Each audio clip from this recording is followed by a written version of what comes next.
I like the vents as well. It's quite nice. I don't mind Good that. evening, everybody. Welcome to this Crazy looks House. what- It's Transformers no, the no, show. Don't go live. Somebody mute Alexis, for the love of God. Yay! Anyway, I'm not praising. welcome to Transformers the show, bringing those pork deals back. Anyway, right, let's keep going. Transformers the show. Play the intro. May I have your attention, please?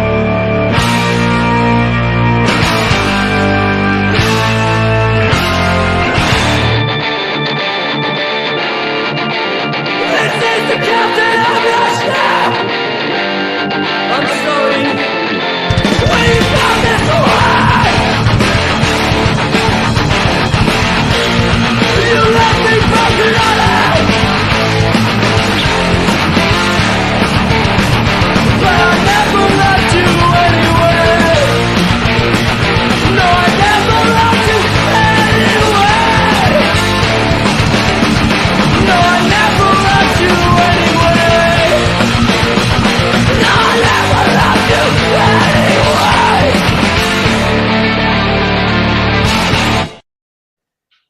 That song has definitely grown on me. I'm not going to lie, it has. I know it's not a popular choice, but it has. So welcome. It's Friday night. It's just after 8 p.m. This is Transformers the show. Which episode are we on now, Jamie? 144? 43, is it? 144. No, 144. I can actually see it now written on the screen in front of me. Should have just read it. Unfortunately, Paul, despite all his best efforts, has been ousted and has had to resign. And there will now be a leadership battle between Jamie and Alexis with a vote over the weekend. And we'll see who wins that. But Paul will be back next week. He's just gone to visit family. So, yeah, we'll let him have the week off. Instead, we've drafted in the only man who could possibly bring that sexual charisma that we need in order to fulfill that spot. But Ian couldn't come on, so Rich has come on. So that's nice. It's nice of Rich to join us. Hey. Anyway, how you doing, Rich? I'm good. Cheers for having us on again, lads. It's always a pleasure. Yeah, so it's all the usual stuff, except possibly not Fans Toys Innuendo, because I don't think any of us like it. But we'll crash on anyway. Shall we do the news first, as is traditional? Is there anything else I've forgotten to mention, James? Some TV, and now the news. Don't touch that dial. There is one thing I've forgotten to do, which is actually share James the late news. for a train, obviously. He's got somewhere to be. He's on a promise. It must be what it is. I think you haven't really mentioned the discussion. That was all. Oh, sorry. Yeah, tell him the discussion, Jamie. And basically, the discussion is on has fear of missing out, FOMO, a sort of social media phenomenon, been sort of weaponized by Hasbro to make you want to buy the products, but also is it also being used as a slur, as a negative comment directed at other people who are just trying to buy the toy they want, and people just making too many presumptions and perpetuating something which isn't true. Right, keep something back for the discussion now, Jim. we teased them enough. Right, news. All the news that's new and improved, and possibly not that new, but we've got it anyway. So, first up, complete confirmation that Rumble is indeed blue. There you go. That's reality. Sorry, Ed. Sorry, everybody else. It's on the screen. Hasbro know, and Hasbro have spoken. So, yeah, it's blue. Any thoughts on this, people? Well, it's always been blue, hasn't it? Well, cartoon-wise, you can't argue with it. To be fair, I've always thought of him as blue, but I guess that is probably more because of the cartoon than anything else. But it's amazing. To be honest, the Marvel UK comics, it was always a gamble of what colour Decepticon will be that day. Yeah, that's true. Could be this, could be that. Who knows what colour? Does he come? Does he actually come with pile I don't know. drivers? I've never met him. Yes, Yes, he comes with his pile drivers. It's funny you should mention that, because as we look at the pictures, we can see him in a moment with his pile drivers. The first and this is backwards compatible, isn't it? So it actually works with the Siege Soundwave. And he's obviously a bit bigger. It's well engineered. It's good, and I think they're quite pleased with the design. The engineers are. Yeah, really? I mean, it looks good. It looks really good. For the back, he's a bit hollow at the back, isn't he? Yeah, he's how many times are you going to pose your figures back to front? Nobody does that. Your little figures, was it like 3 of them at 90 Jesus. I hate that argument. Oh, but it's hollow at the back. Who cares? You don't pose them that way, do you? He's not self-automated, is he? Fuck off. Can I ask someone I respect? And no. Yeah, I'm looking anyway, at so here's Robo sent Alexis is having technical difficulties tonight. It's really a struggle. So, Are you the sort of person that goes to hairdressers? Cut him again. And they ask you to say, "Does the back look all right?" You go, "I don't care. No one sees the back of my hair." Well, yeah, but people do he's see the back making of my hair, signs, 'cause but I I don't just don't pose hear on a him shelf, anymore. you muppet. That's the most ridiculous argument I've ever heard. You Move should on, run for Andy. the People are cabinet. dying of old Anyway. age. RoboSen Optimus Prime. They're really re-releasing it as a deluxe type thing. They're calling it, but it's going to be smaller, but apparently better. It's going to have improvements. So this is that's it side by side with the original version. I mean, it seems people who've got this seem to have really liked it. It's been really popular. I know. Is this he how was it's showing his off. It's got the controls so you can program it to do things, which I don't know if it did before. Anybody got it? Anybody in the chat got it? Jamie, have you got this? What? The RoboSen Optimus Prime. Did you ever pick it up? Oh no, I thought about I it. couldn't remember. I remember you were thinking about it, but I couldn't remember. It's just this year I had so much going on, and a lot of stuff I've just missed out on. Yeah, I mean, it doesn't appeal to me just because I like to transform my Transformers. I don't particularly want something that's going to transform itself. Is this cheaper then? Is this like an alternative, or is this just an improvement that seems to be smaller that they're going to charge? Yeah, I think it's supposed to be an improvement that's smaller. Whether it's cheaper, I don't know. I haven't seen a price for this yet. But I mean, again, somebody in the chat might have. And that's everything it comes with. Is I it the don't know French again version because it's 4 inches shorter? Big hello to all our French viewers. I don't think we're that big in France, to be fair. Like many things. Anyway, then we have this. Doesn't directly affect us because this is Japanese. This is a Japanese Transformers browser game that's been announced, but it uses a lot of the G1 characters, and so it's made it onto the usual Transformers news sites, and I think it does look pretty cool. I hope that we get a version of this released over here. What's the idea? Is it like is it Transformers Solitaire? I'm not really sure. It's just I think it said it's an RPG game. Yeah. And like the artwork is beautiful. Are we sure this is Japanese? Because I don't see any scantily clad women at all in this picture. Oh, I want to make comments. So but I glad won't. you don't stereotype anyone anymore, Jamie. Jamie. I mean, he's got a point. There's no offensive either. But yeah, I think the artwork looks really good. I mean, look at that. Is that Red Alert on the left? Or Sideswipe. Sideswipe, I think. It could even be Minerva, to be honest. It could be Minerva. I'm not quite sure it's Minerva-ish, but yeah, I know what you mean. Could be. Anyway, so there's that. So keep an eye out for it. Who knows? Maybe we'll end up getting this same game released for us. It's not Bumblebee look dorky, didn't they? That's not Minerva. Yeah, get fucking glasses. They made Bumblebee look dorky. Oh, yeah, I've got glasses actually. I haven't put them on. That is a very true fact. I'm warning. That's probably why I didn't read the episode tonight, Andy, so it might be a bit shocking for you. Your makeup, it's always beautiful. You don't need makeup. You're naturally beautiful, Jamie. Then somebody's got hold of the Transformers Studio Series 15th anniversary box set, which has any of these new molds? Jamie, you've got a lot of the Studio Series stuff.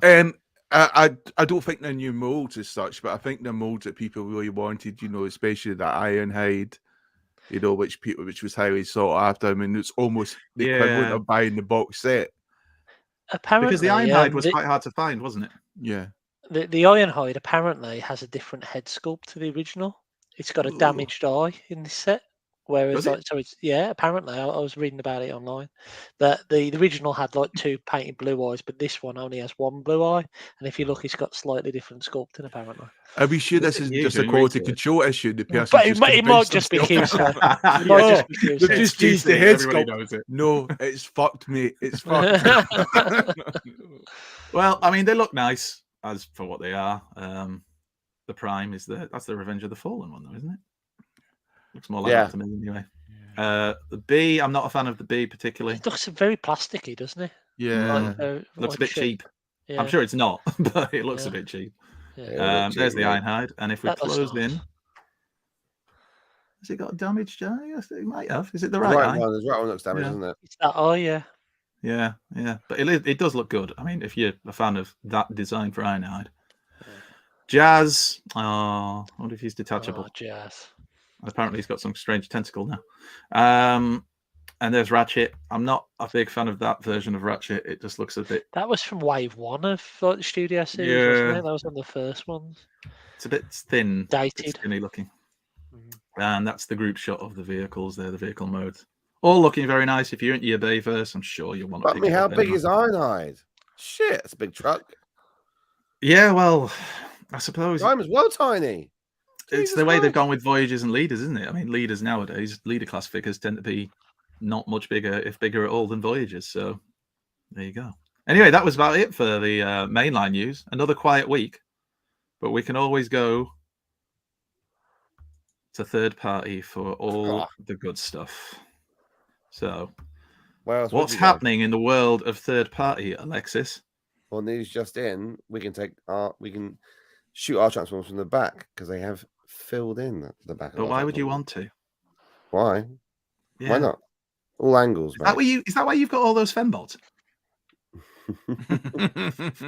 Alexis just likes to be filled in convenient from ports. I love the way you wait till I take a sip of my drink. Gee, it sure is boring around here. Twat. Right, go on. What's this? Jinbao, we can read, but go on. This is Jinbao marking out prototypes of the Troy McClure Lionel Hurts upgrade kit for their Devastator. So yeah, I think the Jinbao kit comes in at around the Jinbao oversized Devastator comes in at around 160 quid online. I looked at recently. So I imagine you're going to want to get hold of one of those kits. You want to get one if you haven't got the bots already. Buy the bots. So there's still quite a few available. Answer Robert Kopp's question there. Anything on the Hasbro round table from last night? To be quite honest with you, I stopped listening the moment they said they were making these toys and naming them at kids. Because personally, I was a bit shocked and horrified. Were you offended? Yeah, and I said, I'm out of here. I'm not. I did notice that. They did make a few interesting comments, though, didn't they? Mark was talking about the Minerva toy and why it's a Walgreens exclusive, and answering some questions about what was the answer behind that? It was a couple of things that he said that it wasn't a headmaster because it just, I think it was something along the lines of the cost of it, and that it was a Walgreens exclusive because it was a medical. She's a medic, and obviously Walgreens is like a pharmacist over there, so that kind of tied in. But obviously, I think that Hasbro have got some flack in America, at least, for the lack of them, and the fact they're not getting released properly, and yeah, it's causing problems for them over there, as opposed to us. Usually, that's a bit of a poor excuse. I mean, I love Mark, but come on, that's just like, oh well, we're giving. Oh, he was bless him. He was probably stoned. He just wanted to get on. He wanted his pickled onion monster munch and just have a quiet life. He doesn't want to mess around discussing. Optimus Prime's been sold through fucking Halfords, you know. About Walgreens, I've heard in my life. That is, it's like saying that you're going to sell Legacy Blitzwing in a country who's saying deals in armed goods. Have you heard a lot about Walgreens? Are you big on the Walgreens stories? Ratchet was another exclusive in Walgreens, wasn't he, in Siege? Yeah, and again, Medic. So, yeah, I mean, Medic, there may actually be some actual... And hardly anyone got it. So what did we learn from that little experiment? It's shit. If you do want to know what they talked about tons of stuff. Characters and generators, like Scrap Hook. I know the glasses are on, so I can read. Jamie, make Andy big for a second. I need to have a little bit of a moment. Jamie always makes me big. Oh, sorry, you mean on the screen. They said that with new characters like Scrap Hook, it's always good to get new stuff in there while connecting to existing themes and lore, and there's more to come. So hopefully we are getting some more new characters to go alongside, obviously, the stuff they're getting. They talked about the DJD, and they talked about the fact that we've got Tarn. They said the problem they have is actually the designs and the actual designs from the comic books of the other members of the DJD and how they could transfer that into a toy form. Tarn was a bit easier because he's more of a aimed at kids, like the torture chair. Yeah, exactly. Let's get the torture chair. Exactly. Perfect. An electric chair. It's what all kids want to play with. And then they talked about things like the core Dinobots, Override, the fact that there's a cyber key slot on Override, the new Override toy, whether that was an accident or not. And I think that was basically said to be like deliberate. And then I don't think there was anything too much more than that. Oh, Pretenders. Difficult to justify the cost of Pretenders, but they're going to look into it. Could you imagine? They do hear the feedback on wanting shells. Apparently, so he doesn't. They gave an excuse like the shells were too expensive, weren't they? The molding for the shells. Yeah, that's what they said at the time on the live show thing. Was that the problem is to the cost of having the shell, and then the bot made it, to Hasbro at least, not cost effective. The price of it would have to be too high, and they don't think people would buy it at that. But I mean, they clearly have never met us.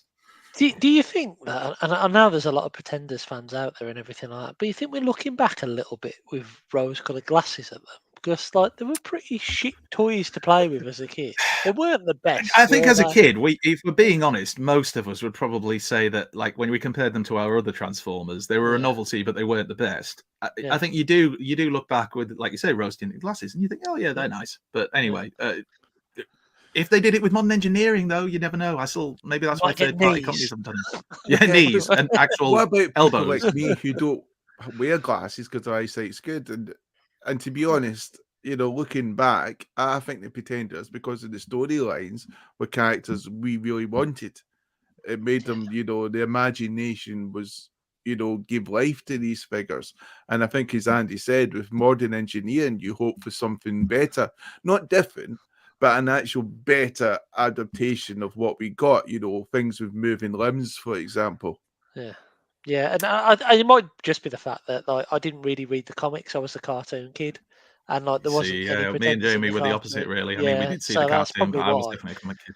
Yeah, I get it, and I always remember the Pretender Bumblebee in a bot was better than the original G1 Bumblebee. That's why I like. Oh, that was the thing, yeah. Rich, you've hit the nail on the head there. That's why I really like the Bumblebee, but the rest of The them, Jazz and the Starscream and the Grimlock in the bottom shit. the rest of them are pretty shit. Like that was the challenge, I think. I mean, Shall we get back to the news now? Yeah, sorry everyone. We've gone into almost a discussion there. Where were we? Oh yeah, Fans Hobby. This is going to be limited, isn't it? Is it limited release? This one, Alexis? It's TFCon, isn't it? This is TFCon. Well, yeah, but I'm sure I read something from Fans Hobby where they put the yeah. pictures up, and they said it was like 600 units or something. Like it wasn't a lot. That's not. Good, thank you for your input. Is this why we bring you. Oh, sorry, my input is 600 is not a lot. There you go. Is this meant to be Ultra Magnus? Is this meant to be Ultra Magnus? Yeah. They provide you with an Ultra Magnus head for it, so you can have the more standard look that we know for the. They've put this mold out more times than John Barrowman's put out special albums. Do you know what I mean? But you have a lot of those, Richard. Difference is nothing beats a bit of Through the Rain, though, mate. Nothing beats a bit of Through the Rain. There's been a lot of support there in the chat about Pretenders. There's John Barrowman. I love that John Barrowman. Only one negative comment about Pretenders, and that was from a GoBot fan. So that's fucking worthless. GoBot fans, pick them out. Oh yeah, I can read. We can read the comments, you know, right? We can read the comments. You can't just pull out the ones that you like. I thought you were just going to stop at I can read. Technical difficulties. Read the room then, Alexis. Read the room. Oh, is that sort of Jamie? It's a dictatorship. I didn't realise that. Oh, fucking hell, mate. It's basically the same as when Paul's here. Anyway, so there's the God Bomber or whatever we're calling him now. And then when you combine them, you can have the Magnus head on there. So it's a better shot of you get two different at least face sculpts. I don't know if it's two different heads. So you get the normal static face, and then whatever that is, shouty man, shouty Sextol Ultra Magnus. John's going to love this. John will be right on it. Oh dear. Anyway, so there it is. Right in there it. It is.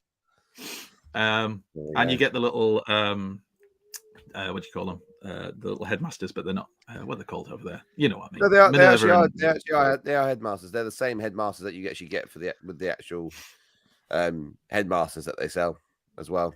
So right. There you go. And then there's this broadside. It's not broadside. It's just a series they've created. Aren't these a combiner as well? Did I read some of these? Are supposed to be a combiner.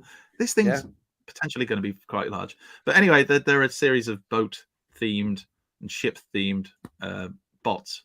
Nautical themed, yeah. But Alexis, the first time he saw the first one, it's broadside. It's not broadside just because it's got slightly similar colours. They're the colours of a boat. Broadside. They are the colours of a boat. There'll be 5 different variations of broadside. It will be. So, you're clinging onto this, aren't you? There is in broadside alt mode, and they're not much bigger. They're the same size as the standard Zeta or Kang Toys or Toy World Combiner. So they'll be 6-7 inches in height in robot mode. In fact, we know got this, or did Rich did Bisto? Yeah, he just share a picture of it, or is he got it? I share a picture of one next to Jaxus, which obviously is. That was you. Yeah. That's right. Yeah, because it's coming up later on. Now, in fact, there you go. Companies to do this kind of stuff before, like create characters without any connection to the lore or anything like that, and have Make toys a lot of that. Make Toys did their line and they went fucking bust. So yeah, good luck to these guys. It looks good, but again, if you've got no emotional attachment to it, that's the whole point. Yeah, but I mean, some people do just buy bots because they look cool at the end of the day, don't they? Like, I mean, I'm sure you've got some in your collection. Because you bought some things like this before that aren't based on any actual character, but they look cool, so you bought them. Sold them off. There you go. Yeah, but you didn't buy them. So they got your money. They don't care that you sold them off. They're all gone now. They've all gone. Actually, no, I've still got Big Firebird Nisi still. So if anyone wants to buy that, then here we go. The Rohan sales corner. Oh, sorry, Rohan Alexis. Anyway, right. What are these things? Half Battle Toys, who do the fifth thruster on the back of the ship there in the middle for the Ark. They also are doing their small bots. These are more renders of what they're doing as well. They put these out at TF. This is from TFCon. So I got this from TM Reviews. He put on his wall as well. I don't like that fifth thruster. It's made to make it look like the original Ark from the original, which crashed on Earth in the yeah, but they've just stuck it on. Yeah. But that's how it looks. If you look at the original one, it did have that fifth thruster. That's why he's done. Did it have the yellow bit in the middle with the ramp with a big huge thruster sticking out of it? Wow, you really are on tonight. Aren't yeah, you? it's fish. Thanks, it's just Fuck me, Jamie. It's just no. It's just, go Alexis, he's still upset about Liz. Just let it go, because otherwise, fucking hell, seriously, we stick this thruster here. Yeah. Look, okay, Jetfire. If like on a sincere note, Jamie, we'll all chip in. We'll buy you her autobiography for Christmas, mate. All right. So this is New Age Jetfire with Iron Factory Jetfire, and then with Fansworth Jetfire. Fansworth Phoenix Jetfire. Yeah. It looks good. That does, doesn't it? So they're the three main Jetfires from the three different lines. No one gives a shit about Siege. Carol. Anyway, wasn't the Siege one probably about the same price as that Legend one? Yeah. Again, moving on. This is now from TM Reviews. He recently bought X-Transbox Dante, which is an amazing name. I was going to call my third child Dante until Sam said no. I love my little. I can't imagine why. I said Dante. She went no. Actually, she lost a bet because it wasn't going to be called Icarus. Was she married? It was going to be called Icarus, and she can't remember what she lost. But she remembers the conversation when she was drunk. She goes, "Yes, if we had a third child, we called it Icarus," and she had to work Icarus. Jesus Christ! Gee, it sure is boring around here. And Gee, it sure is boring around. Yeah, shut up, Andy. Anyway, so that's the problem. TM Reviews has bought Dante X-Transbox. Fuck, he's still on this. It's a fire engine comparison, and in the end, he did his review. Which one's which? So which one's the new one? Takara Tomi's on the right, and then which does come with the tune and the all right. So that's the right. So the new one's on the left. The new one's on the left. New one's on the right. New one looks better. There you go. Is that your right or your left? I don't think the new one looks better at all. I think it's a backwards. I do. You can also change the front. The one on the right, you can change the front so it looks more tuned. I agree with Richard. Well, good. You're allowed to. Yeah, it's the back as well because the back. So it's a free world. The ladder folds into the back of the Takara Tomy as well. Have you got any pictures of the back? Not display. No, I wasn't allowed. I wasn't allowed to show the back on here. Oh, bullshit! I wasn't allowed to share. I'm limited. Shut up! I'm not allowed to share. I get limited. So. Unbelievable. See, this is it, right? When you show pictures of the back, there were pictures of the back. You didn't send any. You didn't send any. Is that kept your private collection? Reviews. Yeah, Oh, anyway, moving on. Look at the back of any mainline figure. Here we go. Have a go at Hasbro. Go on, you know you want to. Right, what are we on to now? There you go. That's his front. That's his face. That's his face. That was his face. Shall we do pickups? Let's do pickups. Nah. What do you mean, nah?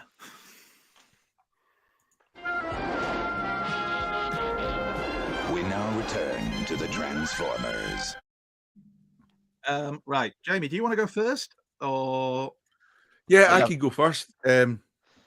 What I got this week, basically, I got an alpha try-on with the proper paintwork. So the paint on his crown is that sort of white colour, white creamy colour, and the eye isn't cracked. So it took 5 different boxes they sent out. All 5 had the same generic fault.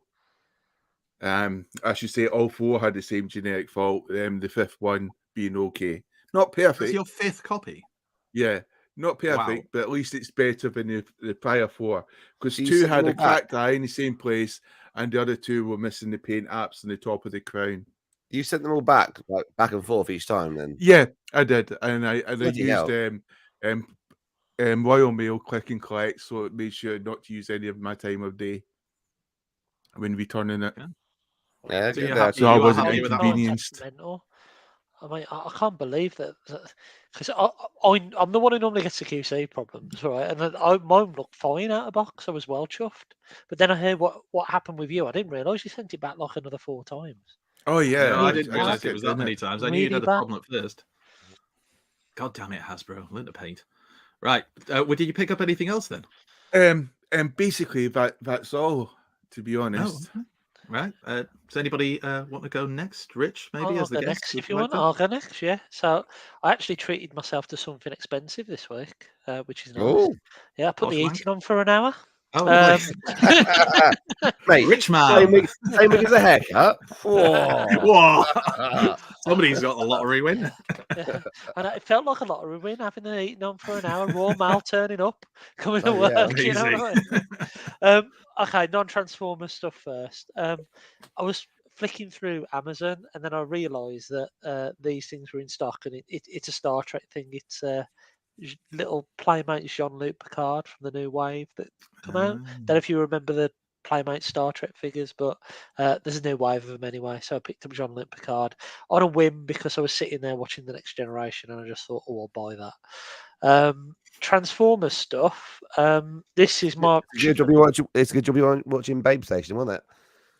Wow. I'm not 12. What would you call 1998 anymore. Here we come.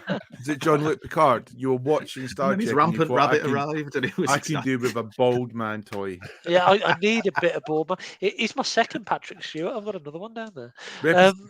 Can't get enough Patrick Stewart. Okay, carry on. So this is my childhood cup, but I never had his Target Master. Dave Shotton was on the hunt out for a Firebolt and Hot Rod Target Master, and he made me look, and I stumbled across his gun. I have got his other gun, but it's for the original cup, and for those of you that don't know, the handholds are bigger in the Target Master, so you can't actually hold that. You can't hold the gun. So I've always had him displayed with a little bit of cellophane wrapped around the hand and it balancing in there. But I've decided to get the original Target Master, and I think this might be the reissue, if I'm honest, because it's not brand new. It's really, really good condition. So I picked up that. And then John Brown, I don't know if he's in the chat, but me and him chat on Messenger quite a lot. And he started to talk to me about he's buying some of the G1 combiners. And I thought to myself, I haven't actually experienced the C-Cons in hand. I've got the reissue set, but it's sealed in the box. I've never taken it out. So I went on Vinted, if you know what Vinted is. Where people talk about there's loads of Transformers on there. So have a look on there. Yeah, and they're relatively cheap. I picked up Snaptrap for £9 plus £1 postage. And it come with Pyracon's head and his chest piece, not the feet or hands, but I thought I'd get it because I've never experienced this figure in hand before. So I bought that, and I'm probably going to look over the next few months of maybe picking up the rest of the C-Cons and get all the pieces. So yeah, that was it. A bald man, a turtle, and a gun. Sounds like the beginning of a good story. Alexis, do you want to go next? Why not? You raised your hand before. Sure. That's me. That it? Seriously, you must have something. Grab a box. I've got this. I knew it. I do. I've got a Hilton key card from my hotel that I stayed in last week. Fantastic. I get back. So you not get anything your Jurassic Park experience there? One of the kids got a bumpy toy. The one got it was fucking expensive there. Right, I've got These things are. photographs. So yeah, I went to Well, Jurassic look good World. fun anyway. Jurassic World experience at Excel today. Very good. Recommend it. It's until January. Elizabeth line worked really well. Yeah, good. It's just the disparaging look. Yeah, very good.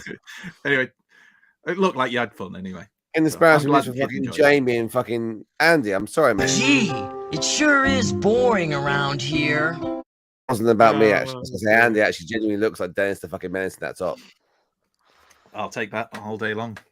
You can be Nasher. Right.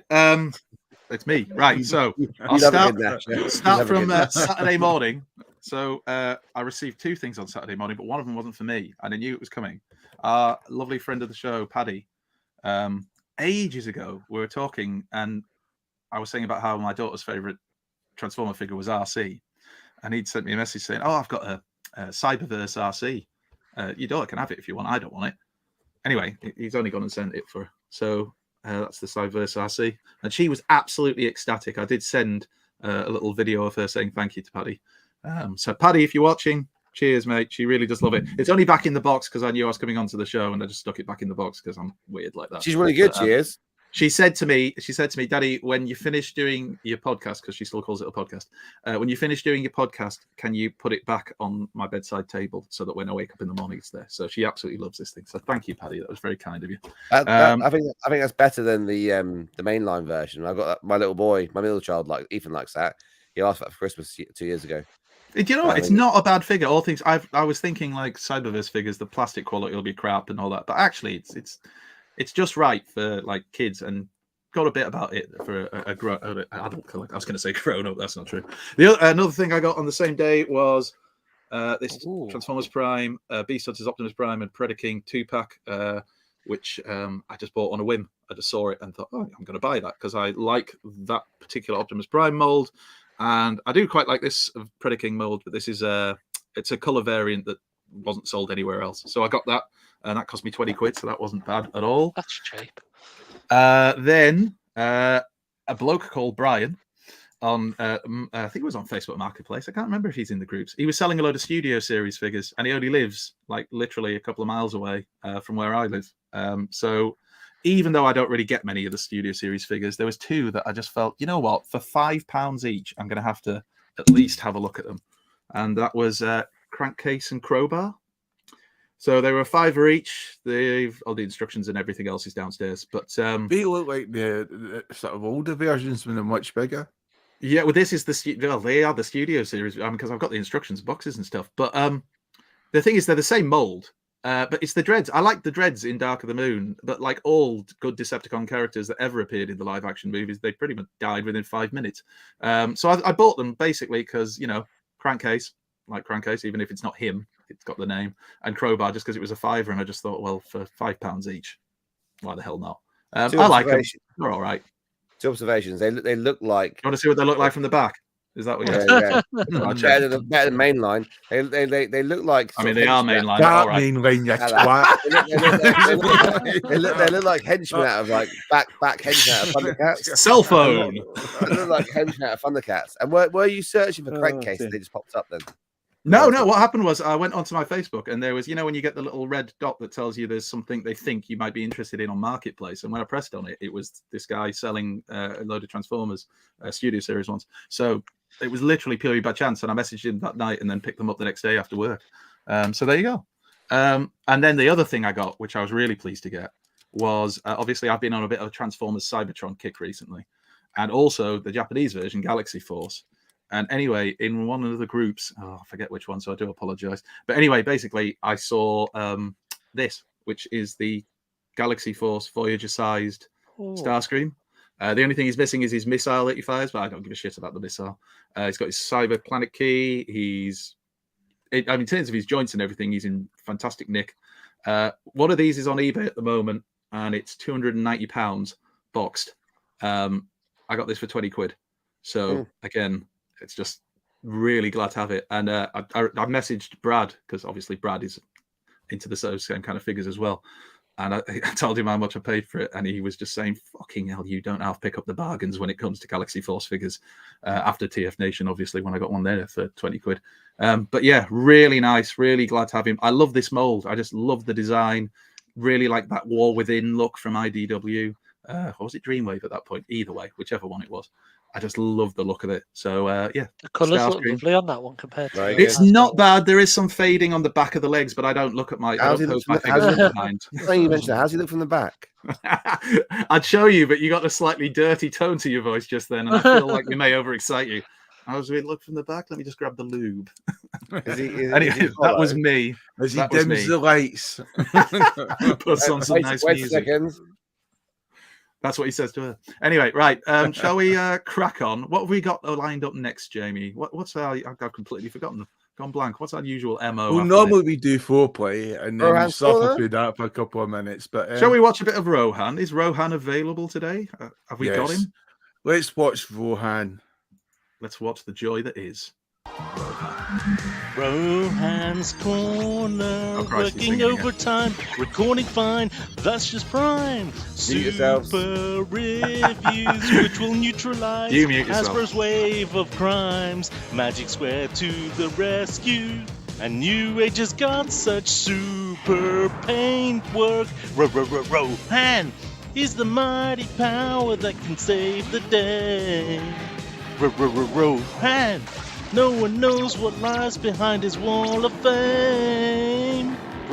Rohan, always riding hard on Hasbro's trail. Come see the memes he plays every Friday.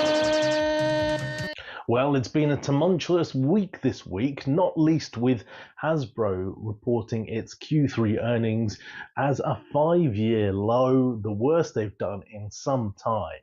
And that's before we even start to talk about the pork markets, which I think has probably been covered by Paul and the rest of the guys on the show. But specifically with regards to Hasbro, I wanted to talk about some of the history of the company, where it's been, where it's gone, where it's come from, where it's going, but how that relates to how they're doing in terms of sales. And those who don't know, you probably all know by now, I obviously worked for Hasbro between 2005 and 2008.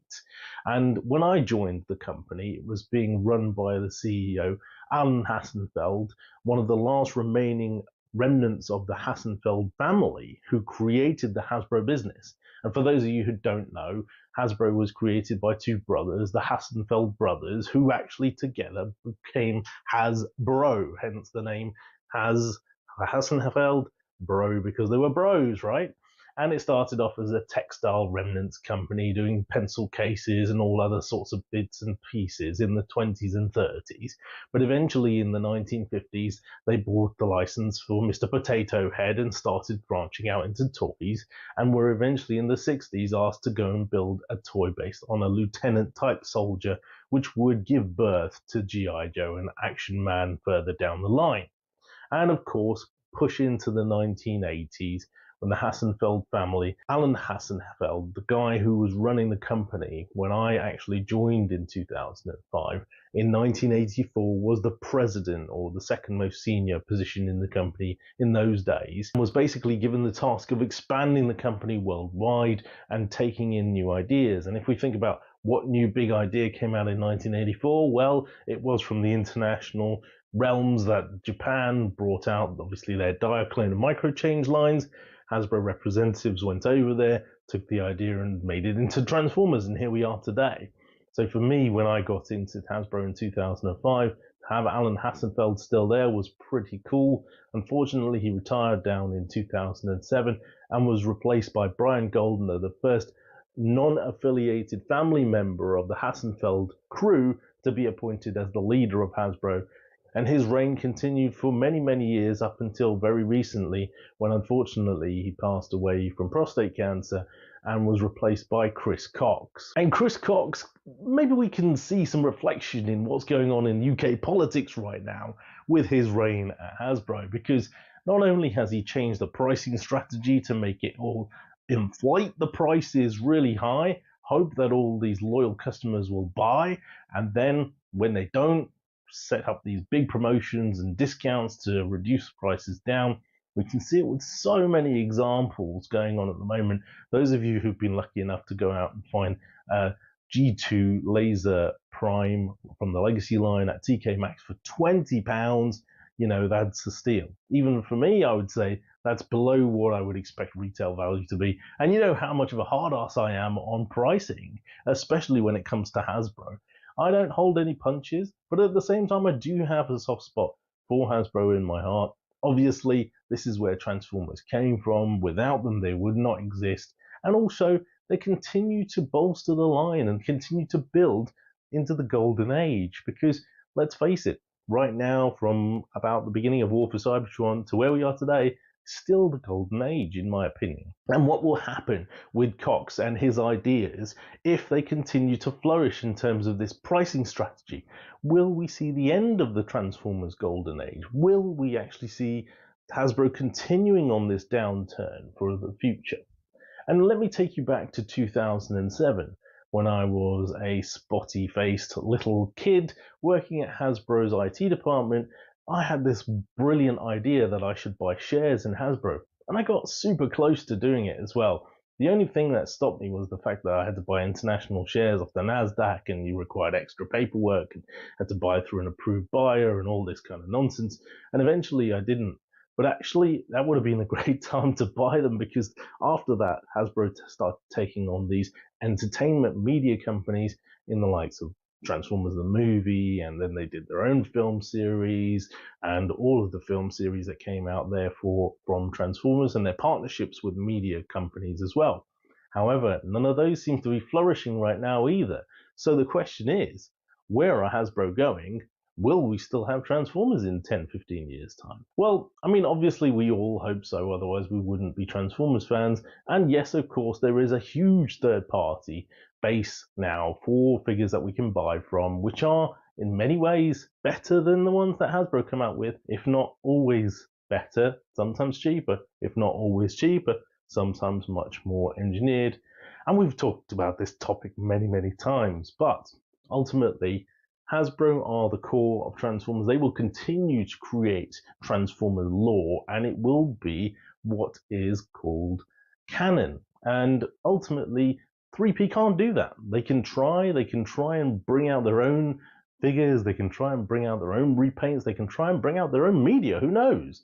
But will it be canon? So I don't agree with Hasbro, Mr. Cox's new pricing strategy. Let's pump the prices up, hope people buy, and then eventually when they come down, they'll go away. We've seen this from other companies on the market. You just have to look back at insurance companies who were ransacking their loyal customers by really jacking the prices up and hoping that they'd stay, or companies like utility companies, Virgin Media and Sky, who each year, oh yeah, your price is going up, Mr. Customer.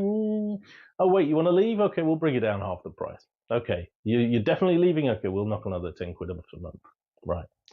And at the same time, while it really pleases me to see things like Legacy G2 Laser Prime and TK Maxx for 20 quid and Legacy Blitzwing in game for 35 quid, getting hold of those figures is not easy. Not all of us can get a hold of them. Even though TK Maxx had them on their website, they sold out super fast. And scalpers are well aware of these good prices out there. So why not just make the price a decent price in the first place, put it at 35, 40 pounds for a leader.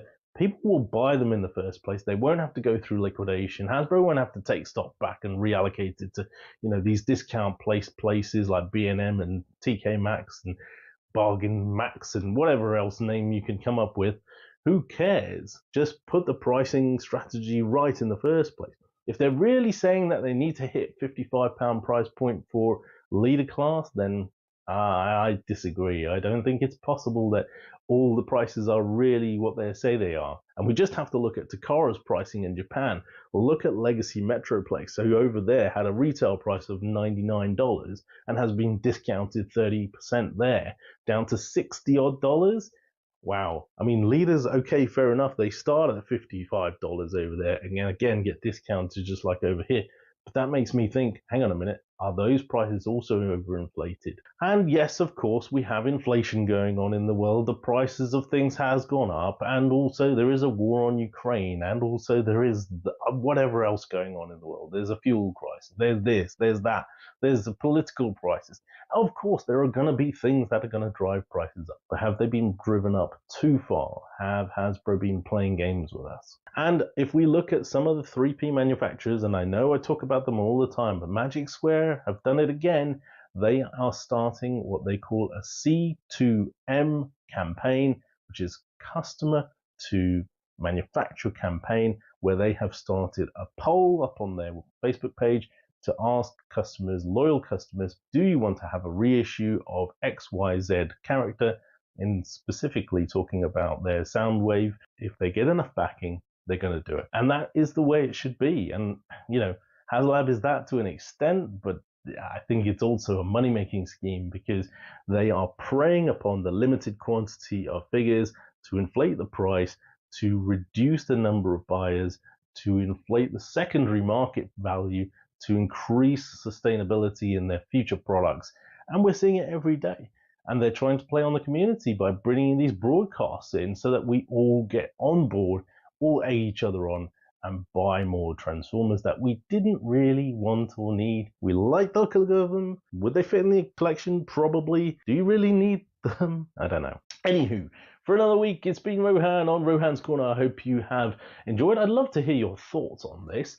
Write into Transformers the Show and let the boys know. Back to the studio. Transformers, Rohan's in disguise. Valid point, sir. Thank you very much, Rohan. That was really good. You know what? Can I just add something on that? I think it was a really good discussion to talk about the price and everything like that. But I think that's only part of the problem, isn't it? We've got these distribution things, the fact people can't get what they want and it's not easily accessible. And I was chatting the other day, I can't remember who to, but I think maybe rather than looking forward and dropping the prices, Hasbro, if they had innovation, would be like, well, if we offered a subscription service where you pay, what, I don't know, £20 a month, say, or £30 a month, and that guarantees you each of the deluxes, say, from a wave, would you pay it just to have it automatically sent out to you if you paid a monthly and split that cost? I like your idea, Rich. If you had that and you paid that, but obviously because they release like multiple deluxes and that, you probably you say, well, you can pick your one from each wave, can't you? But you can then go and pay a bit extra, and we'll reserve you one if there's stock available, like from our central point. Again, like a tier, almost like a tier. But again, you still guarantee your favorite one or two, wouldn't you? I just think that with the prices going up, and I don't know, everyone else has noticed this, that the waves have all hit together. So if there was a way for you to split that cost, and yes, some months you might not get any bots, but you're guaranteed to have each different, not repacks, but each of the molds from a certain wave or a certain line. I think that would be a creative way of trying to solve the problem. I think that's a good idea. I do think sometimes we start to talk about prices too much without any real knowledge, and it's more like pub chat, guesswork.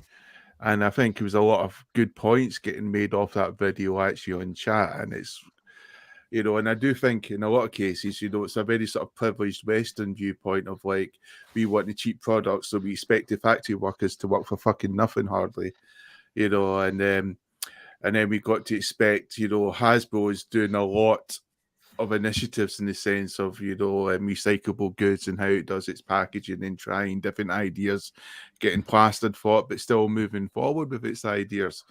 And I think sometimes that we're almost trapped in this sort of price packet. We still expect to be paying something 20 years ago with engineering in many respects was pish. I mean, it was awful and wasn't as good. And now it's been much older. We're expecting a lot better. And I think the prices would be better if it wasn't for the fact it's a quality control issues now, not with the engineering, but it's inherited into the figure. Or the paint haps are just bad to begin with. It just seems to be some really bad quality control going on, which is affecting numerous figures in the same branch, and they've got to do something to sort that, because I think that's what's annoying people. If you were paying for that quality control and you were getting a product, you didn't have to go fucking swapping back and have scratches on it and all sorts of this paint, you'd be much happier. So if I was Hasbro, I would just start to sort out their quality control, and I think that product would start to match our expectations. It's a good point. Right, we should have made this the discussion, but we do have another really good discussion coming which is later tied on, to this kind of, isn't it? Yeah, well, yeah, I think it is. I think we can dip into it, but before we do discussion, of course, we always enjoy a bit of foreplay.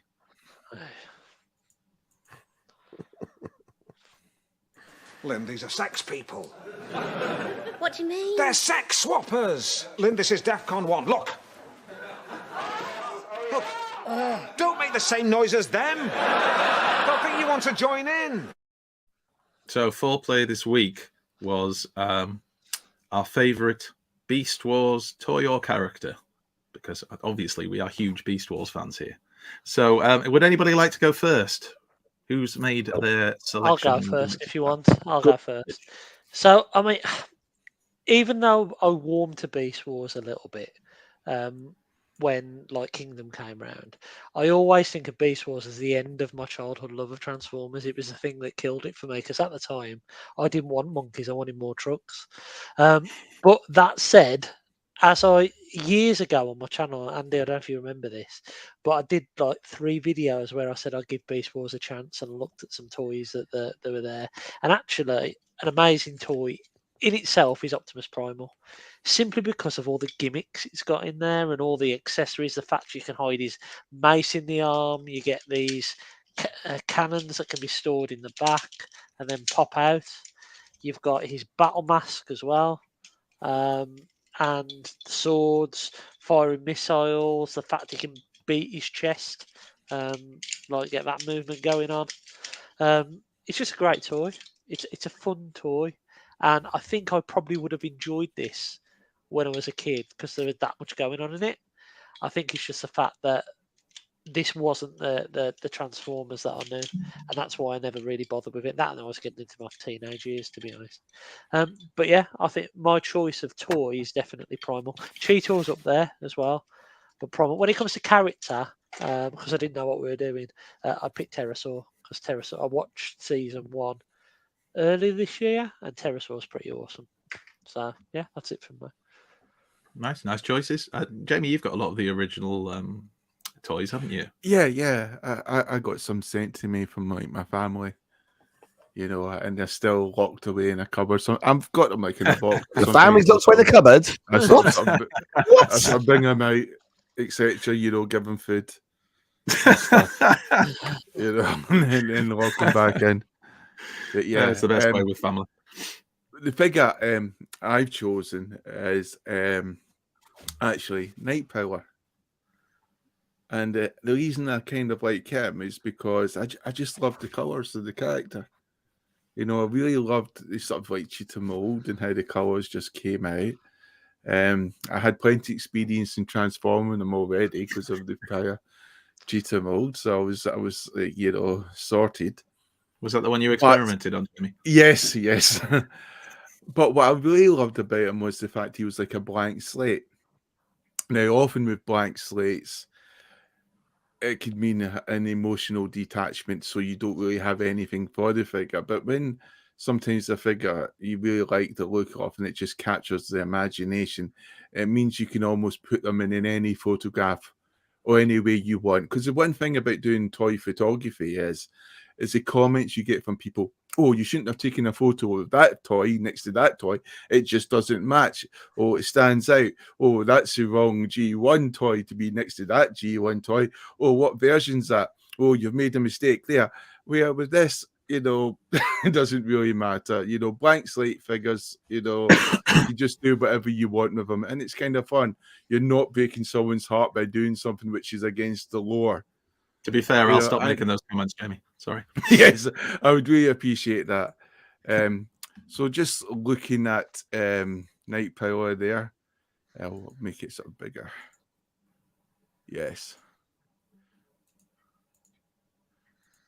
So does he have much? Does he have much or any backstory in terms of like being a Well, character from the original? I think he Beast was Wars? like meant to be part of a Halloween release or something like that. I've Right. kind of forgotten actually. Did he get an original toy, or was this one of the ones that they've done a deco based on a prototype?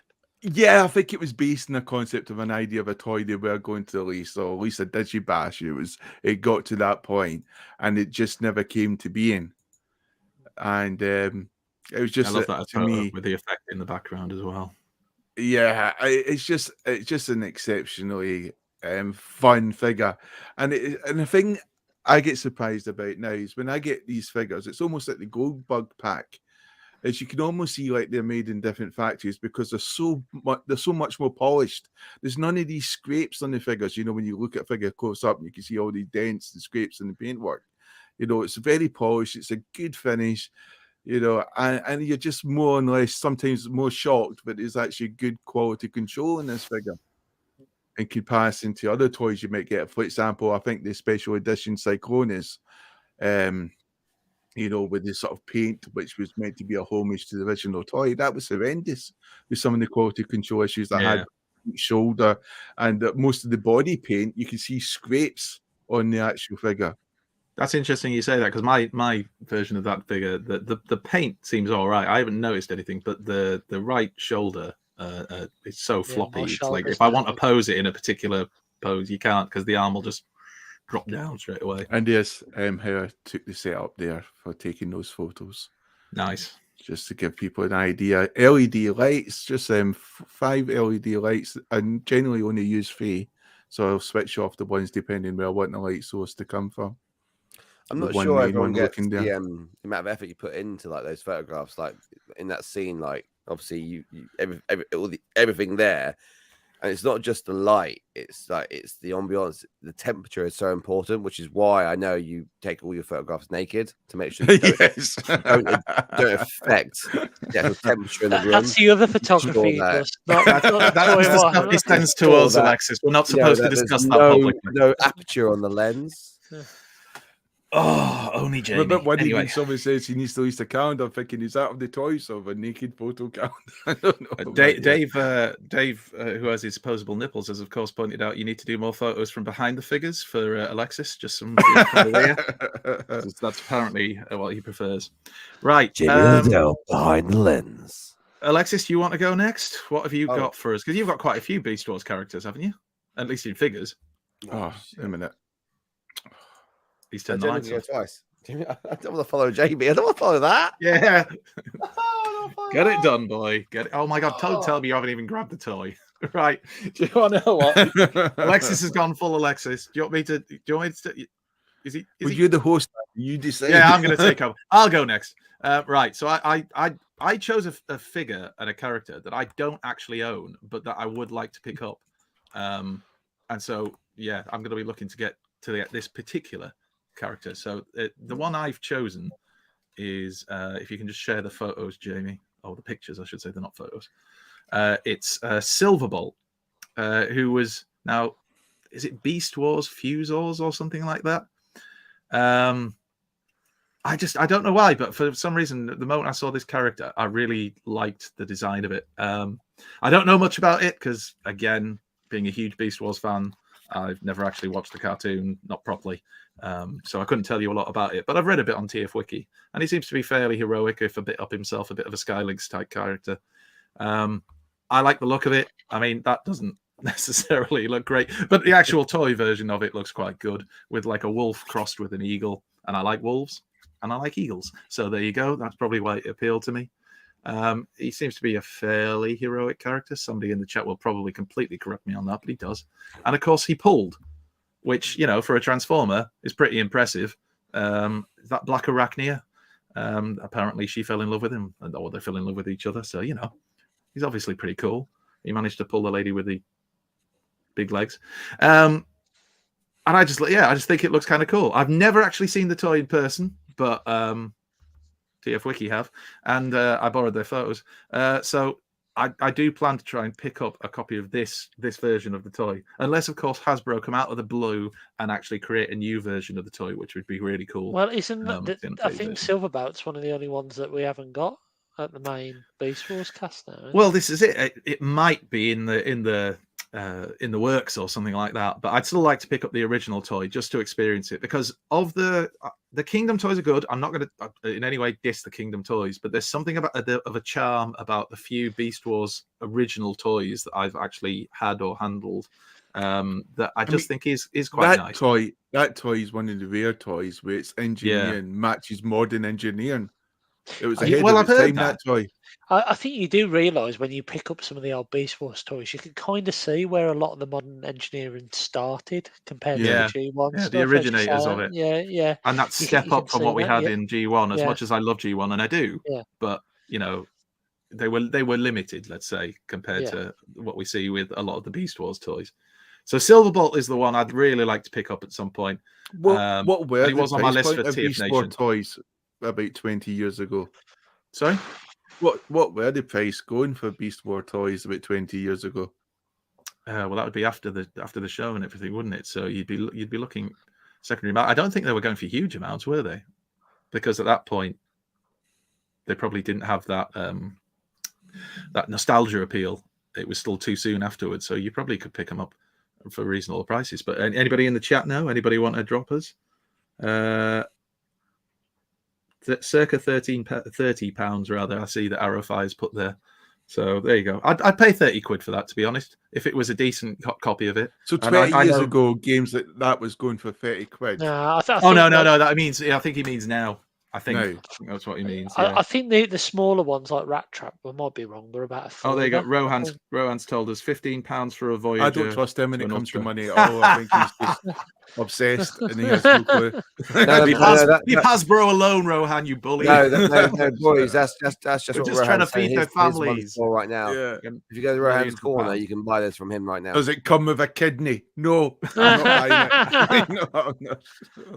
No. But I mean, I'd pay 30 quid for it now if it was in decent condition, and hopefully going to have a look around. So you'd pay 30 quid for a decent conditioned toy, which is basically Voyager class. Yeah, well, I would for our Hasbro ones. I don't get me wrong. I'd much rather be paying the 20-odd quid we were paying not that long ago, or what feels not that long ago. But the world has changed. There's a lot going on, and unfortunately, prices of pretty much everything's going up. So, oh god, that's a whole other discussion, though, isn't it? That gets into the whole thing of what are you willing to pay, and how does that affect your collecting? I remember as a child, a lot of stuff for children were expensive when you think about the Visionary toys and the holograms. But then you had the cartridges, the era of cartridges when games were easily like 70 quid. Now, today, some of the top selling games are going for 70 quid and we're almost having heart attacks. Yeah, this is true. I mean, somebody posted that picture of their G1 double dealer that they'd got picked up and it was boxed. And it had the sticker on it. It was $12.99 at the time, and people, of course, were saying, "Oh, imagine paying $12.99." Well, yeah, but then when you do the kind of whatever you call it, the inflation calculation that works out like what that would be in the modern money, it was working out at about £35-40. So actually, the prices we're paying for what is a Voyager size toy, maybe it's not that bad, but I'd much rather pay less. Don't get me wrong. Well, Andy, I've just sent you a link to one for 15 quid, mate. So, ooh, nice. Cheers, Rich. I'll have a look at that in a second. So I won't go full. Would we want a fair trade transformer in the sense that we know that the staff workers are getting a fair price for their wage? Would that make us willing to pay a bit more if we knew who's making these toys in the factories? Where does that stop, though? So... just delving in. Press the discussion button. Press the discussion button. We're getting into it now. No, we've got Alexis to go next. So. Oh, sorry, I forgot about that. Sorry, Alexis. So have you got one now? I do. I thought, well, no Arrowfire. Fuck off. It's not Dinobot. It's the one better than Dinobot. It's Megatron. MP, whatever this was, Megatron. Is that the real one or the KR? The real one, I've got a KO over there, but this is the real one. He's so detailed. He's even got a tongue. He's got a opposable tongue. Does it have a butthole? No. Can you put the tongue in the butthole? Of course you can, Rick. Oh, you meant the toy, right? Yeah. He's also got. He can always put his laser in there as well, so he can have his pew pew laser But I didn't realize. I actually just realized he actually has opposable tongue as well. So he's got his teeth. And do you say you've just realized? I just realized he's got a tongue. Did you just stick that thing on a shelf? Pay like 200 quid, stick it on a shelf, never going to touch it. Hey, he's actually got a tongue, so you can have his tongue. You can pose his tongue as well, which is I've never owned a transformer with opposable tongue, so that itself is quite good. The eyes as well, like they are. You can turn them as well, and then you can turn them around so they are. You can spin them around so that he can lose his eyes and stuff. The paint on it's amazing. Like this is why I haven't got rid of like the original, because just this tone, the subtle tones of this, like my voice, are just phenomenal. Really, subtle tones of your voice. It comes with about 5 or 6 different head sculpts. The actual, I actually remember there's another version of the head sculpt which comes out with another one I bought. I can't remember which one it was. So there's multiple different heads you can get with him as well. He's such a good figure in the sense of like his robot mode, his dark mode, just because everything comes off of him as well. Ratchets galore. Like I love a good ratchet on him. Ratchets for days. You can take everything off of him as well. All these extra little bits, always extra kibble bits. You can strip him right down to the bare bones robot, and he looks quite Cybertronian when you do that as well. Lights up. He's got a talking feature. So this is a button on his head. You can press the button. If you hear the click, here we go.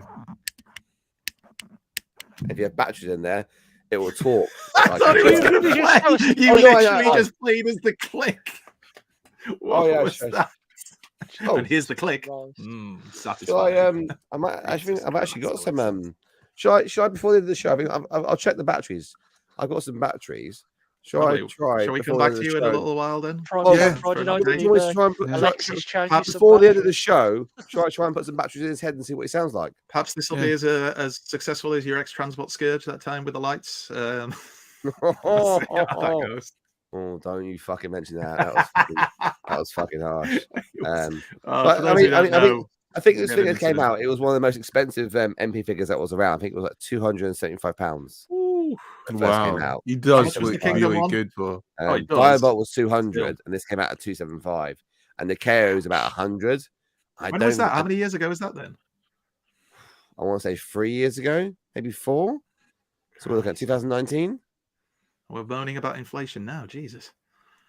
But it's the deco. You pay for that whole deco on him as well, and like everything about him, like the features light up. It's like the detail on this guy, like.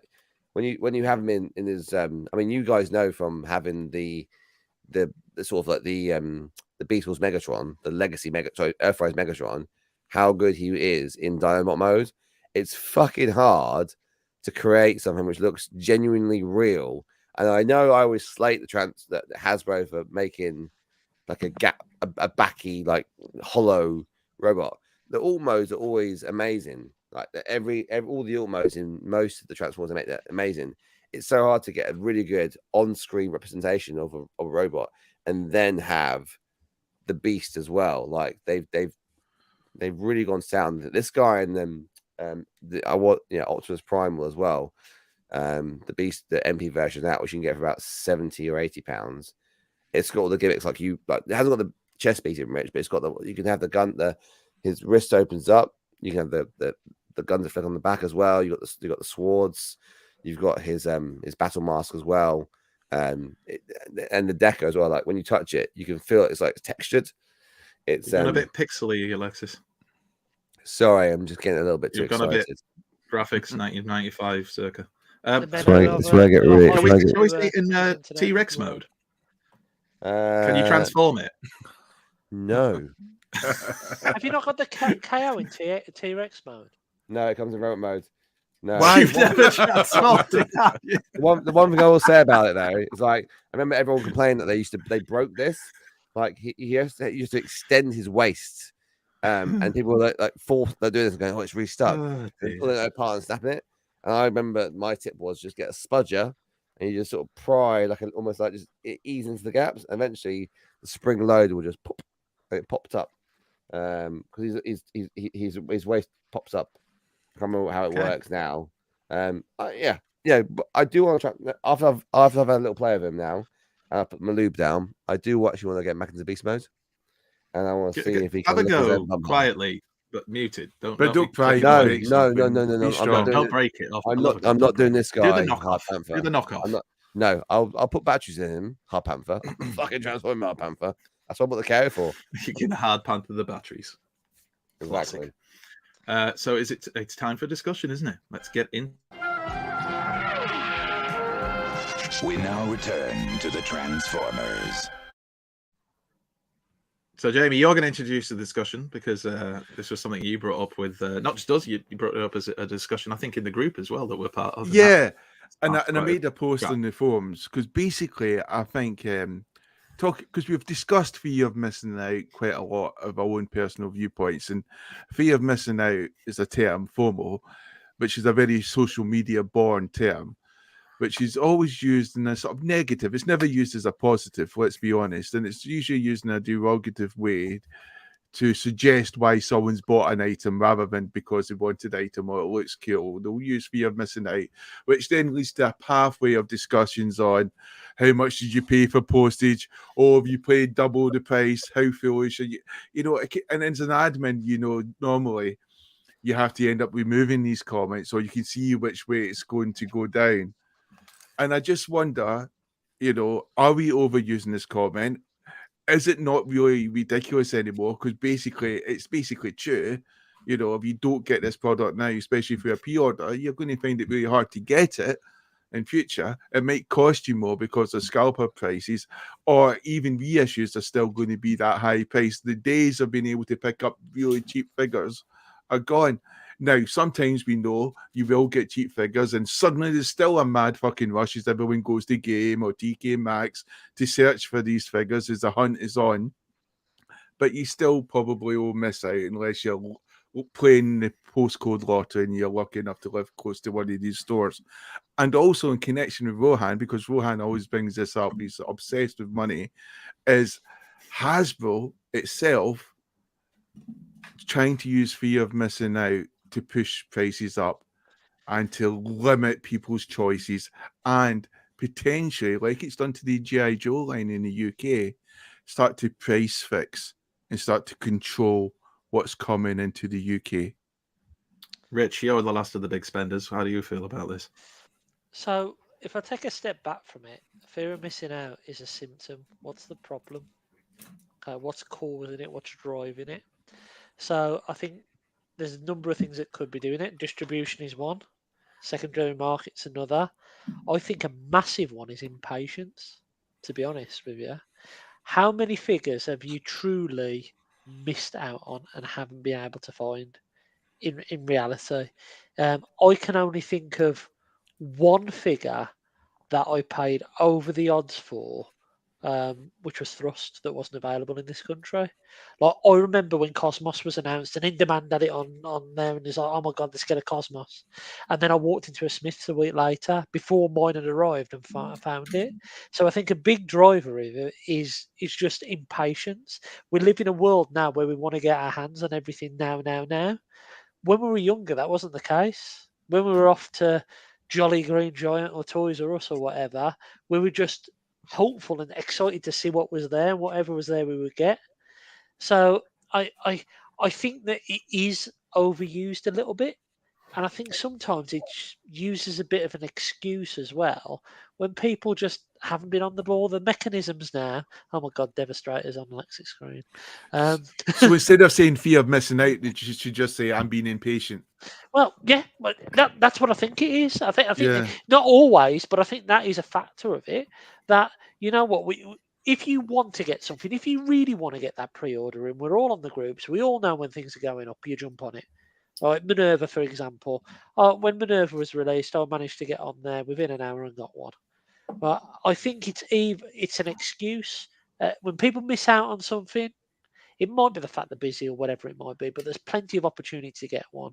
But I think it is a little bit of impatience, and I think we all suffer from it from time to time. So when people comment in someone else's post, be Twitter, social media, or even YouTube, and say you only got this for fear of missing out, are you saying that individual's just being deliberately negative towards that and almost slur?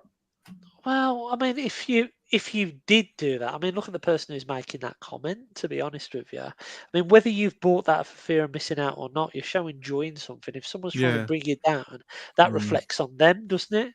Yeah. But yeah, I think that unfortunately on the internet you meet some amazing people. Like I've met you guys, I've met a load of people in the chat, and I've made some really good friendships.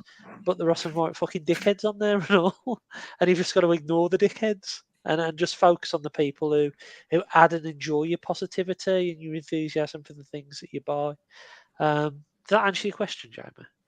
It kind of does, because I think sometimes I think when I look at a lot of the individuals, even the individuals in chat, because I discuss it with them so much, I think when someone says fear of missing out to them, it shrugs off the shoulders because they don't give a fuck what some unknown person does. But I think there's a lot of individuals who don't have the same friendship circles that we have, or we could moan to, off the hand. So when someone says fear of missing out or starts to lecture them on, well, if you wait, it'll eventually get on price a bit cheaper. Haha, aren't you a stupid idiot?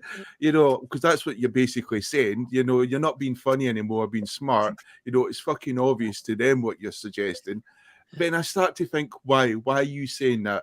Because it's not making them feel better. The only person who's getting any satisfaction from that type of comment is you. Yeah. It's interesting because I haven't seen that many of comments Have using you it moved in that way. Is that because you're so quick on it, Jamie? Yeah, fuck off. There you go. That must be why. That is pretty pathetic. Like Rich said, it's raining on someone else's parade. Maybe because of jealousy, maybe just because they just like being a dick. I don't know. I don't. So what is genuine FOMO then? What is genuine FOMO? What's the real FOMO?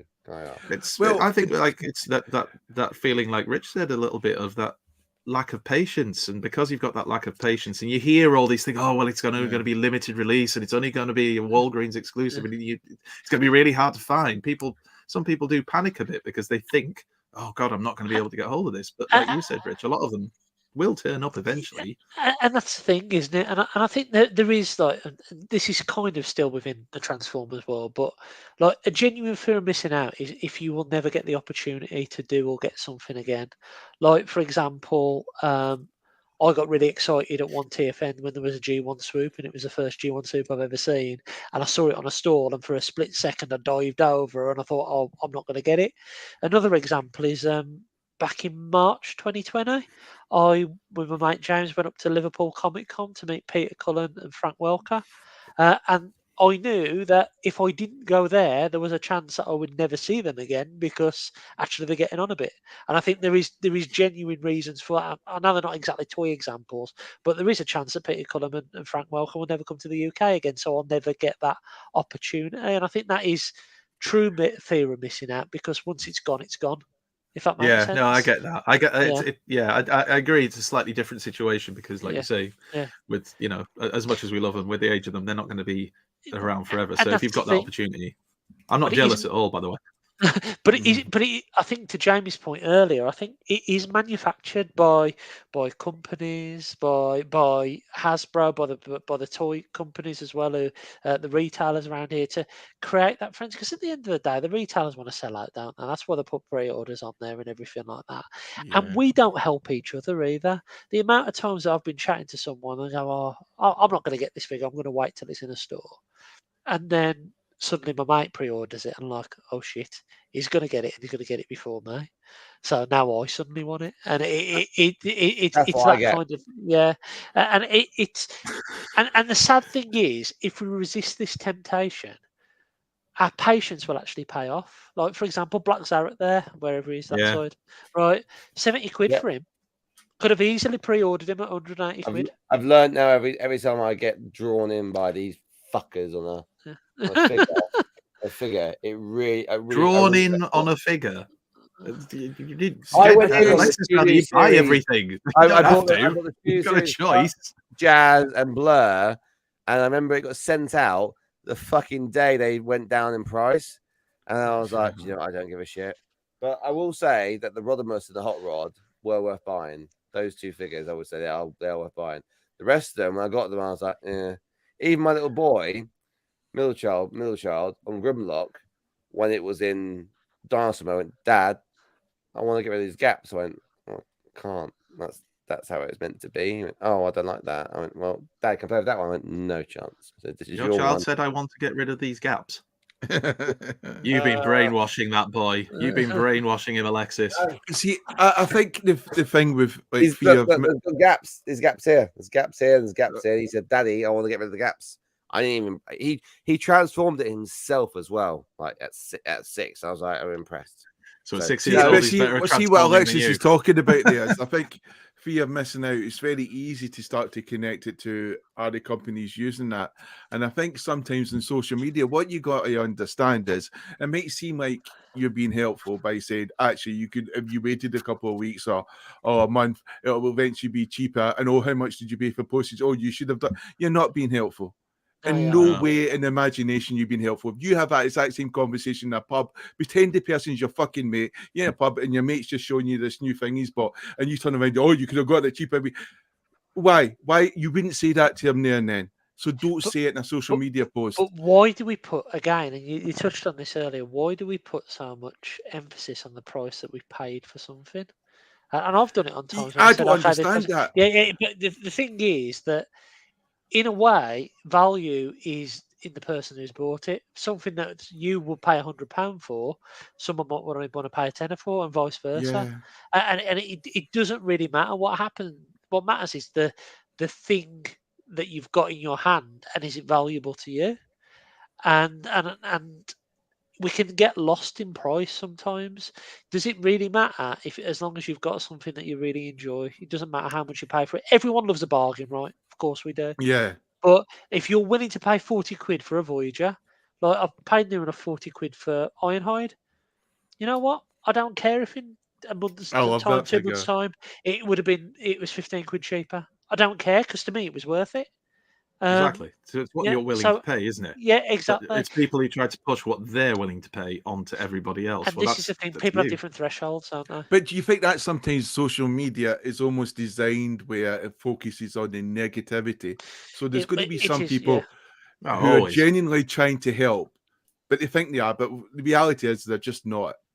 And but then social media allows you to share your point of view without necessarily any kind of filter or stopping to think about how it might the other person might take what you're saying, and social media has been like that for a long time. And I think maybe some ways it should be, maybe, I don't know, they should be preemptive, maybe do a post and say, here's some of my ideas about how to save money and tips, rather than making those exact comments like a broken record on someone else's post. People are very emotional in comments online. People get very emotional straight away.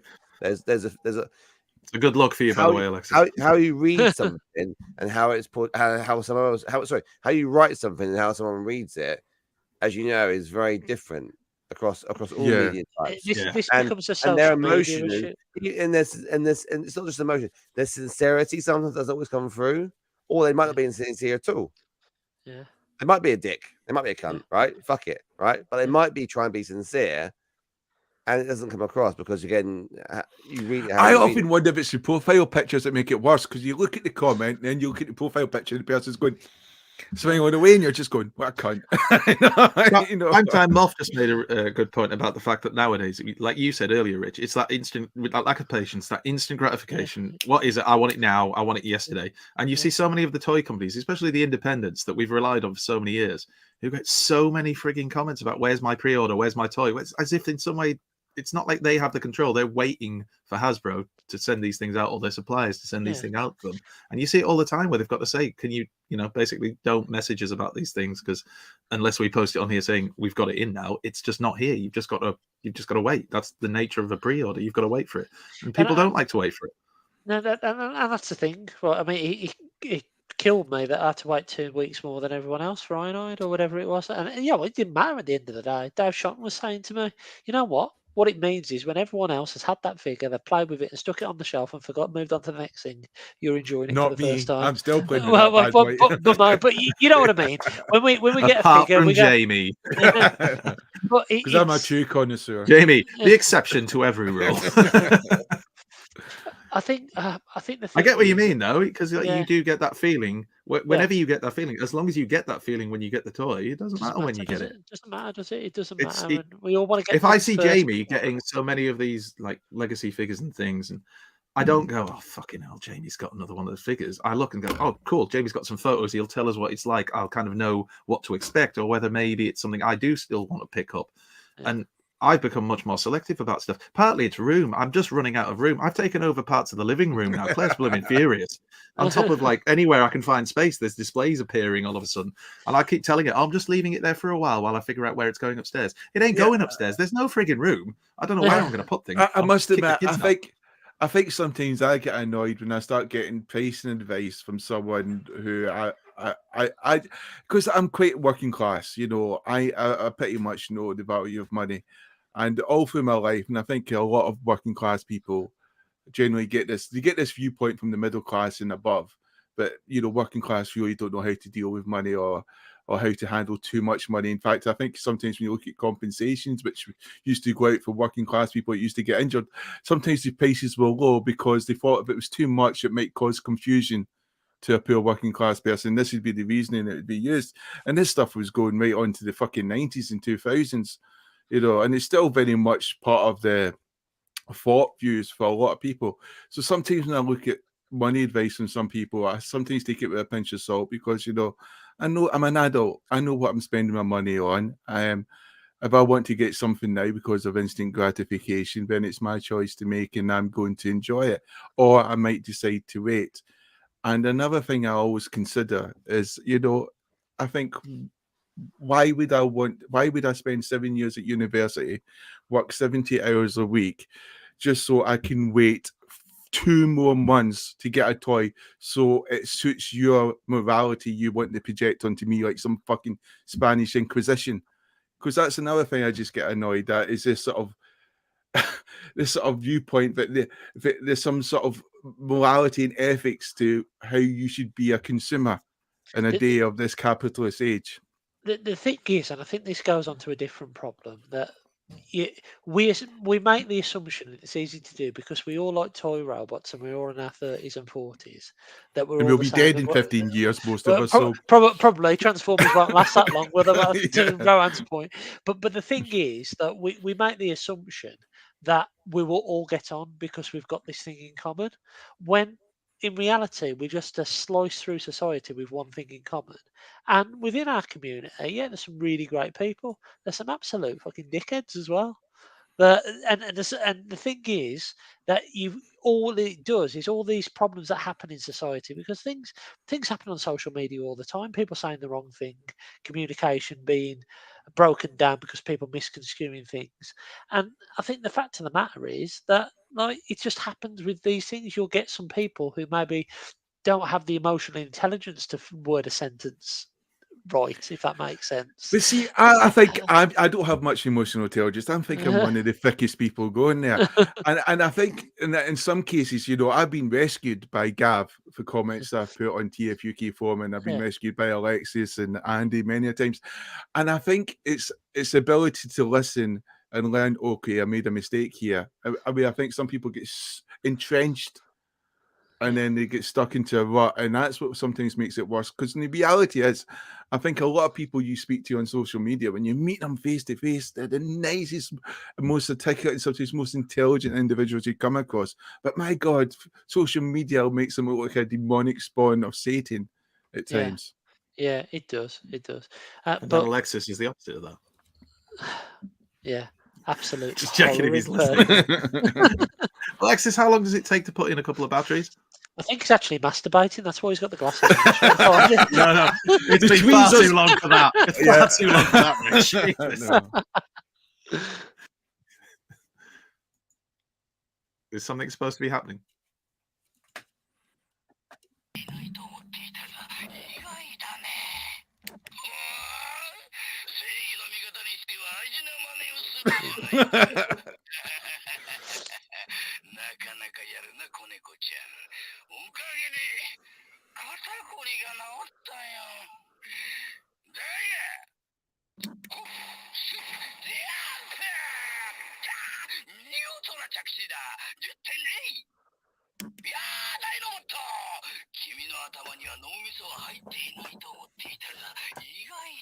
I have no idea what you're saying. Yeah, me too. Sometimes twice on Sundays. Rohan just made a good point in the chat, saying that we're all from different backgrounds and different, and have different viewpoints, speak different language. For example, I mean, what language do you speak in Newcastle under?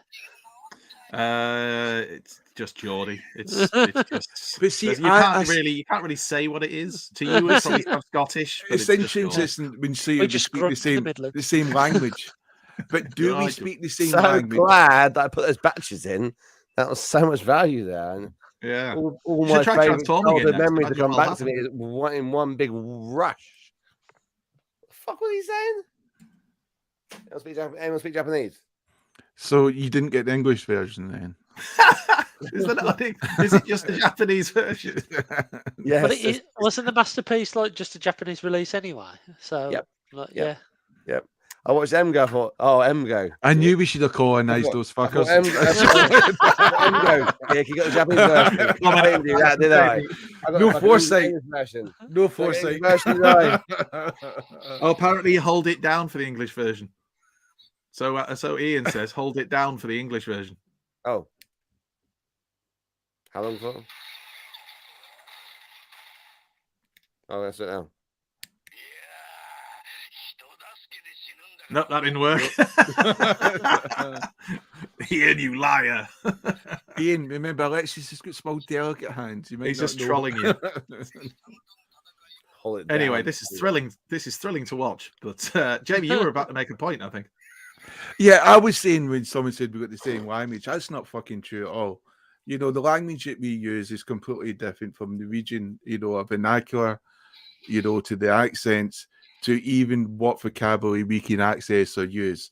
That's the trouble when it comes to politics and modern media. Is one of the biggest disconnects, they say, is when it comes to people from poor backgrounds, but they're often mocked and not listened to because what they say is not as sweet to educated ears. So when someone says we start speaking the same language, straight away you're thinking everyone's just like me, and that's a biggest problem we have in social media. You automatically presume everyone has the same background and almost education you have when it comes to communication, and you should be given privileged rights when people misunderstand you. But as soon as you misunderstand someone else, you're hammering them like a block, and that's one of the biggest problems, and that's very well documented. So that is something we need to think about, as a Transformers community as well, especially since our community is so international based, and people are trying to use our language sometimes to communicate to us, which are probably generically getting off of TV shows rather than actually learning in the classroom. So, going back to the original question, FOMO, is it real? It's manufactured by both us from impatience and, I suppose, companies learning of our impatience and then feeding it by making up a little bit of hype, in my opinion. Because as I say, there isn't many figures that you actually really do miss out on if you wait a little bit.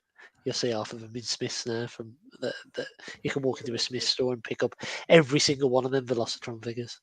Okay. It just got weirder. Like you hold it down, it done. Does he have Tourette's or something like that? Like, because he just shouts out. No. It's Japanese for years. No, there's one in here which is really weird. It's changed. It has changed. Try holding it down again. You can do it. No. It makes laser gun noises. I've gone back and forth a few times. Ian, he's calling you out. Exactly. There's one here which is really weird. If you get anything new, update us. But what about the proc markets? Indeed. Proc markets are what we all are concerned about. Who's going to look after the pork markets now? I don't know. Do we even have that video available, or is that on Paul's personal stash, Jamie? I don't know. I think Rohan's trying to copy my point about language now because I clearly looked back at his comment, and this is what he said. Oh, speak the same language, so fuck you, Rohan. You I can't wait till you two next week. Rohan, that's Scottish for I love you, mate, and I value your points. It is in the northeast as well. I think that's probably about it for the night. I mean, we could all sit here and watch Alexis for the next 20 minutes struggle with a Japanese Beast Wars Megatron. There's one I want to play. I mean, is it going to take a while to get to it? Well, I'm going back through them, so. I mean, the only point I wanted to address was I don't know how vast the market research is, but do you think Hasbro Pulse or Hasbro as such, they must know what percentage of the fans will buy the product when it's initially released at the value they set, no matter what? I think they'll have an idea, won't they? Yeah, especially when you predictions. Yeah. So I wonder if they do that deliberately, because I think Rohan was commenting on this a lot, but they deliberately release at this higher price because they know someone's going to buy it no matter what. And then after a couple of weeks or even a month, but even less than that, they'll start to slash the prices to get in the next wave of customers who know who will bite at that price point. Do you think that is something that Hasbro are definitely doing? No, of course they'll do something like that. They'll have an idea. I can't really talk about Hasbro because I've never worked for them, but in the companies I've worked for before, we do pricing tests. So we price products at one price, and then we'll price it more or with a different box or with a different advert. So all companies will test their product price points, and maybe Hasbro are testing the water by pushing the prices up. If you remember, this kind of happened before with the last movie film. Did we miss it? Do you have to go all the way around? Do you remember when I think it was, what was the terrible last Transformers film before Bumblebee? The Last Night. Was it The Last Night or Age of Extinction? The deluxes. No, it was the Last Night. The deluxes were $22.99. If you remember. They dropped very quickly. Yeah. Fuck you, Ian. Yeah. So they've tested it before.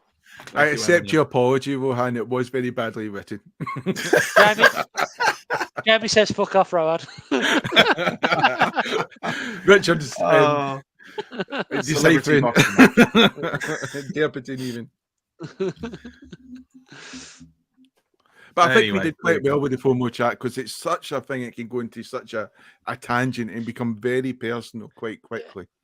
Yeah, Stuart just made a point about the exclusives, and he's absolutely right. But even then, there was I suppose if you're on the ball, and I know it's easier said than done sometimes, but like I knew when the Amazon exclusives were going up, and I just set an alarm, and it's like, okay, right, I'll order them now, and I got them.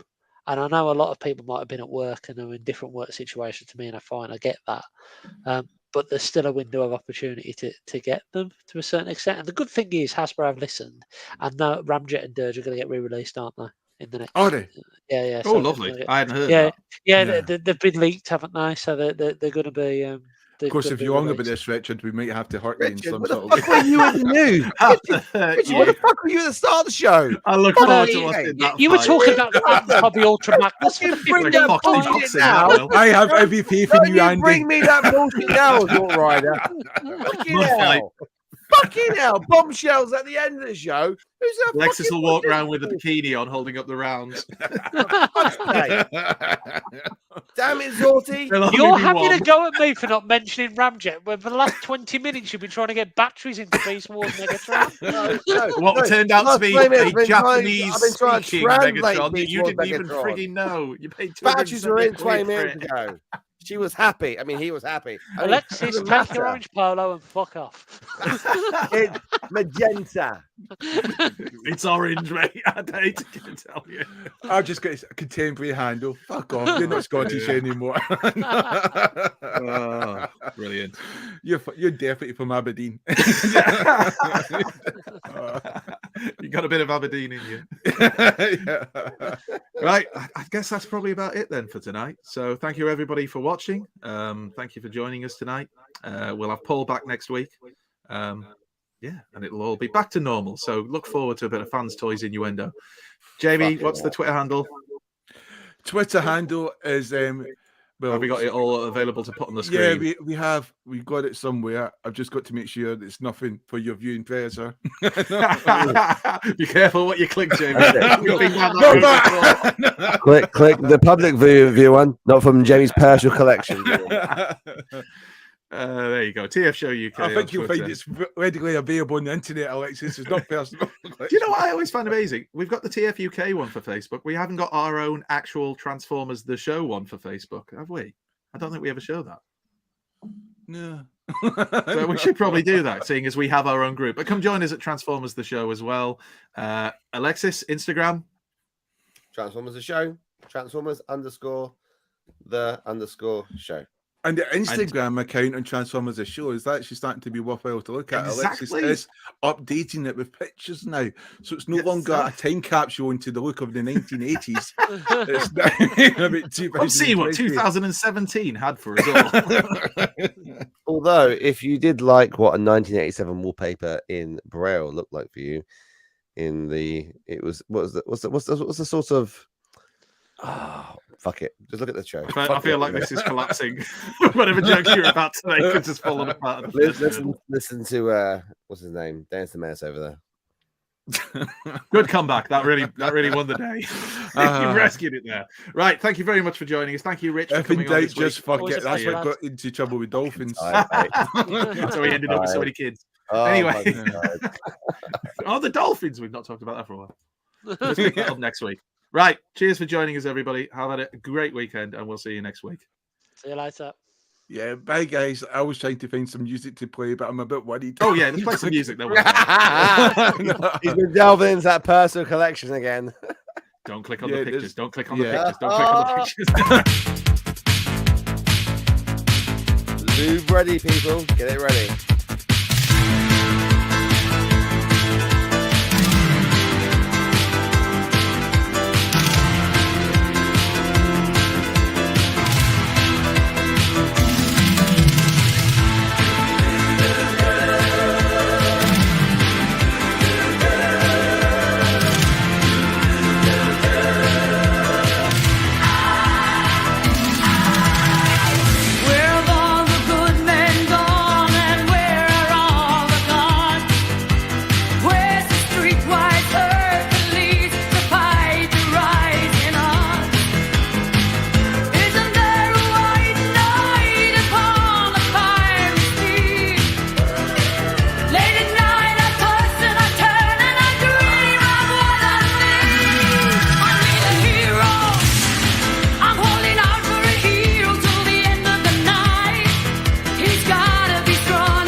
Good night, lads. Have a good weekend.